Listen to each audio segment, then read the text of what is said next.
Hello children, good morning to you all. Yesterday I have completed everything in the poem A Minor Poet. Okay, today I am going to start with a new lesson. Before going to that lesson, I would like to ask you something.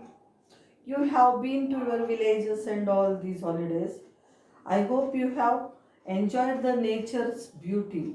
All you have seen, I think you have seen animals, birds, everything.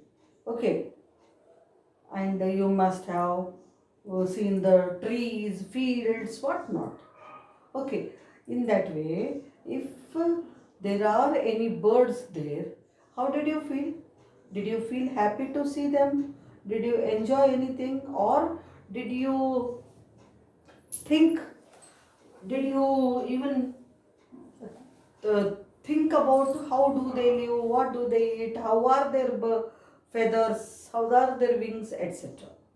So based on this part, we are going to have a lesson called A Bird's Song.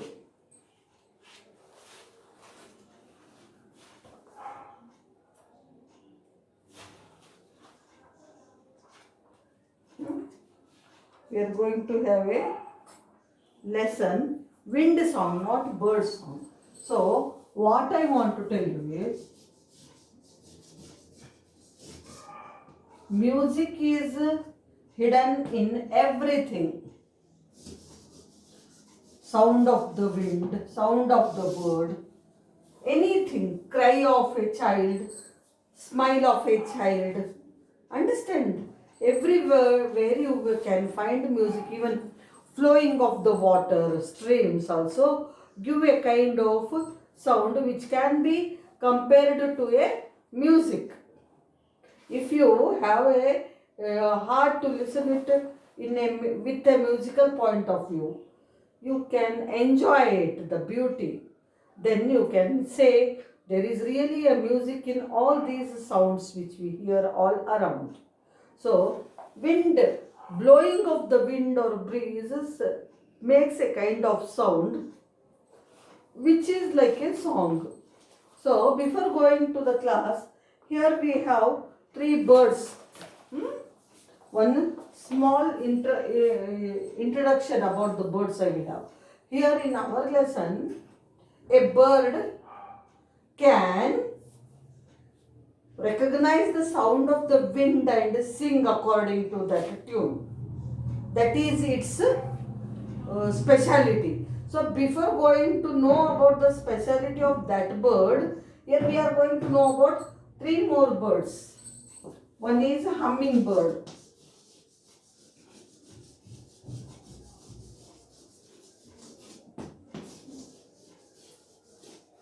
What is the speciality of hummingbird? Then another one is known as ravens. Ravens is another bird. Third one is owl. Owl is an ugly bird we tell, but it has its own special qualities. Ravens also has its special qualities. Hummingbird also. Understand?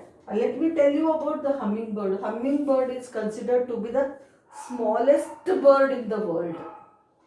But it flies so fast, means it is the fastest bird also, I can tell you, hummingbird, though it is very small in size, and it has its special qualities that it can fly sidewards also, right side or left side, forward or even backward, like that it can fly. When the birds start flying, they fly forward only, they can't move backward like that. But hummingbird has the special quality that it can fly even backward also and sidewards also, and it can hang itself in the air in the middle like a helicopter. For that purpose, it flaps its wings more than 20 to 70 times in a second. To hang itself in the wind, hummingbird flaps its wings 20 to 70 times in 1 second. That's how it could stay suspended, means in the air, in the middle. If anything, suppose here I am taking one piece of chalk. If I leave it, it falls to the ground. It cannot stay there only in the air. But hummingbird has that quality. It can hang itself in the air, in the center anyway. How? By flapping its wings up to 70 times in a second. Understand?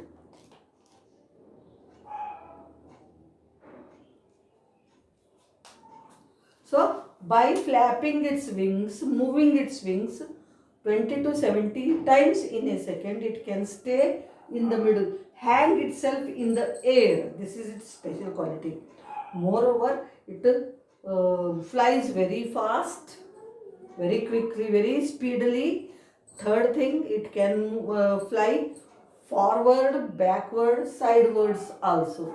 This is the speciality of hummingbird. Then let us know about ravens. Ravens are better. The ravens are even better than parrots at mimicking. Ravens mimic. Mimic means they can make the sound of others as they do in a natural way. Parrots, what we speak, it repeats.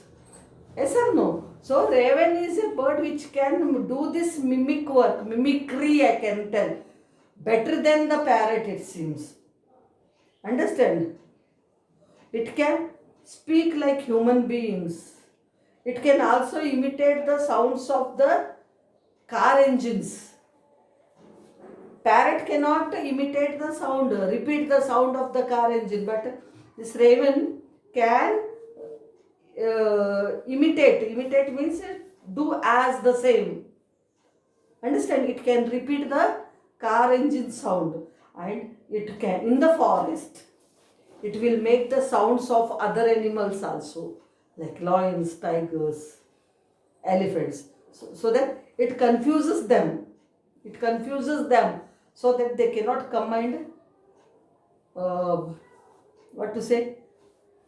attack it for their prey. Then owls. Owls are the ugliest birds we can tell, but their eyesight is also very weak, but they have very strong power to hear. Their hearing power is very, very strong. So it can turn its head nearly 270-degree work. Understand? From here it starts, means up to here it can change its head. Understand?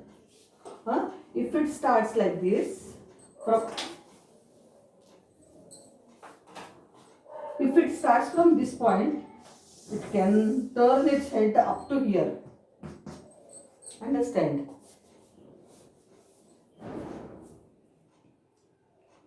It is short-sighted. It's a sight, power to see is called sight. Is not very good, but even then, it depends on its powerful sense of hearing. Understand? So by the sound it locates the prey. Prey means the animals or anything it hunts for its food.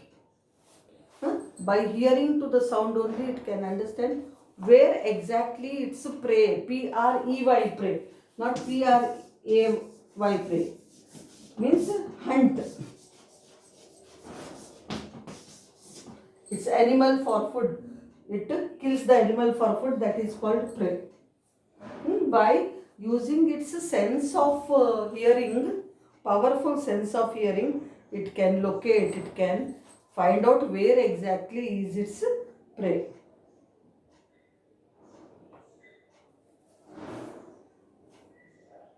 As they can also detect the height at which the sound is made, they can calculate the exact location of their prey. As they can also detect the height of at which the sound is made. At what height location is the sound made, it can think. On the basis of it, it can easily find out where its prey is there. These are the special qualities of these birds. In our lesson also we have a bird which has one special quality. What is its special quality?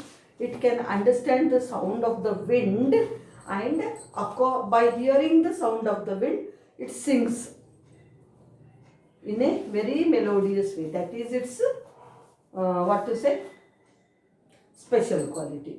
So before going to the lesson, the wind song, I am going to read this lesson for you today, and I will explain it tomorrow.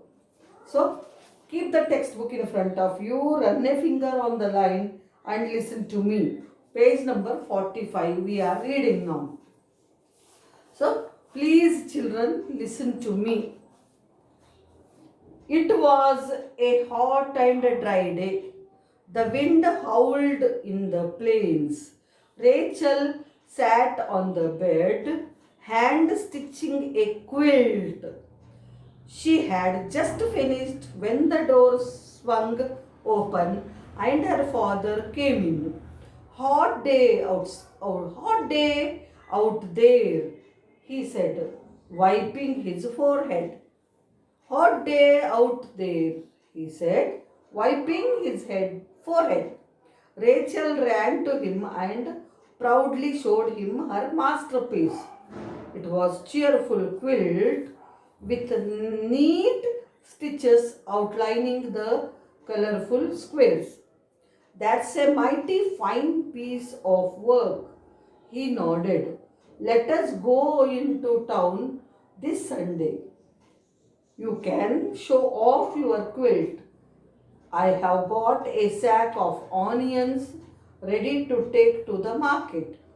On Saturday, the family excitedly drove to the nearest town 20 miles away and stopped at the general store.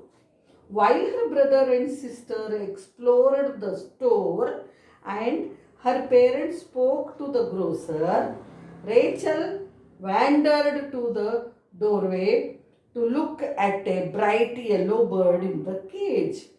It hopped from perch to perch, rarely standing still. A man who had stopped by was also watching the bird intently. It listens to the wind, he told Rachel. He told Rachel before walking away.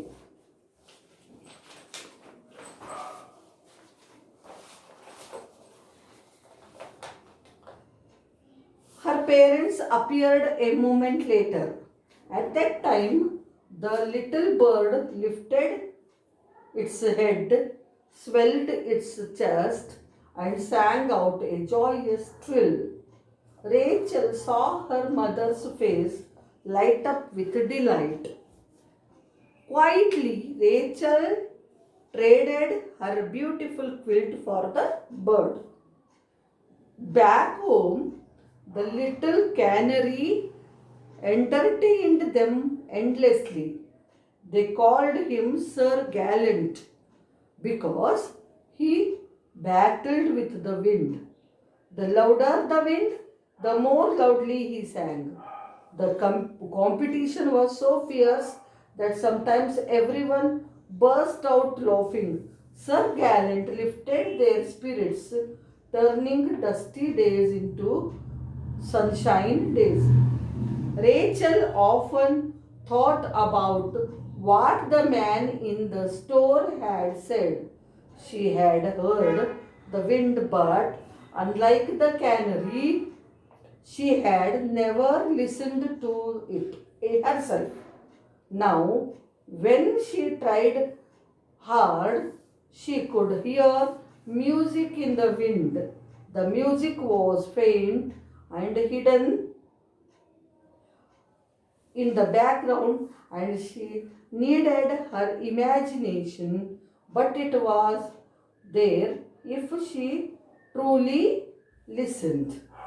She began humming the sounds she heard. That's a pretty tune, her mother commented one day. What song is that? Rachel didn't reply, unsure how to explain, and her mother did not press the question. Soon she too began humming. One afternoon, Rachel noticed the canary sitting motionless on its perch. Is Sir Gallant sick? She asked in alarm. No, it's just a dark day outside. Her mother reassured her. It will be raining soon and he probably doesn't feel like singing. But Rachel knew that something was wrong while Sir Gallant stopped singing from time to time. He had always hopped about his cage.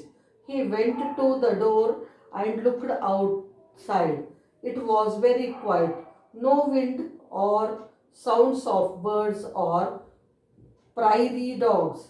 She saw black thunder clouds stacked high into the sky. There was a heaviness to the air and a prickly feeling. The man's words echoed in Rachel's mind. It listens to the wind. Rachel thought about Sir Gallant's odd behavior and the angry thunder clouds and how strange it felt. When she listened carefully, she caught a faint rumble of thunder. Suddenly, Rachel knew they were in danger. Mother, she shouted, it's a tornado! Immediately, the family ran to the cellar at the side of the house. Rachel ran to the fields to warn her father, shouting and waving her arms. What's wrong? He yelled. Tornado, she shouted. I don't see anything, but I can bring in the animals. I will come back to the house with them. No, there's no time. As they ran to the cellar, rain drenched their bodies and the thunderous roaring pounded the air. The tornado lasted only minutes, although it felt like hours. When the family finally emerged from their shelter, they were relieved to find their cabin intact. The animals had escaped the tornado, but their fields were destroyed. The loss of crops would make things more difficult, but they felt happy to be alive. They were safe because of a little yellow bird. This is the lesson I just read. Monday I am going to explain this lesson. Please you too read it at home. Try to underline the difficult words. So here we stop today. Thank you.